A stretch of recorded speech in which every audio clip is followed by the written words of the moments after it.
ವಿದ್ಯುತ್ ದರ ಏರಿಸುವ ಪ್ರಸ್ತಾಪವೇ ಸರ್ಕಾರದ ಮುಂದಿಲ್ಲ. ಸದ್ಯಕ್ಕಂತೂ ಹೆಚ್ಚಳ ಮಾಡುವ ಪ್ರಶ್ನೆಯೇ ಇಲ್ಲ. ಇಂಧನ ಸಚಿವ ಕೆಜೆ ಜಾರ್ಜ್ ಸ್ಪಷ್ಟನೆ.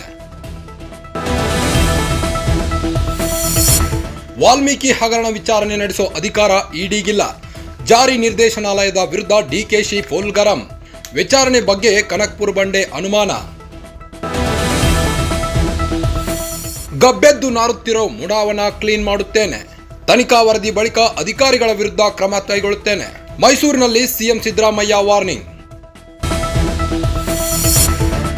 ನೀಟ್ ಯುಜಿ ಪ್ರಶ್ನೆ ಪತ್ರಿಕೆ ಸೋರಿಕೆ ಪ್ರಕರಣ ಜೂನ್ 18ಕ್ಕೆ ಸುಪ್ರೀಂ ಕೋರ್ಟ್ನಲ್ಲಿ ವಿಚಾರಣೆ.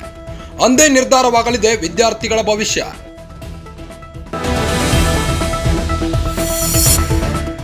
ಡಿವೋರ್ಸ್ ಬಳಿಕ ಫ್ರೀ ಆದ ಹಾರ್ದಿಕ್ ಪಾಂಡ್ಯ ಮಾಡೆಲ್ ಪ್ರಾಚಿ ಜೊತೆ ಮೋಜು ಮಸ್ತಿ. ಸೋಷಿಯಲ್ ಮೀಡಿಯಾದಲ್ಲಿ ವೈರಲ್ ಆಗ್ತಿದೆ ಫೋಟೋಸ್.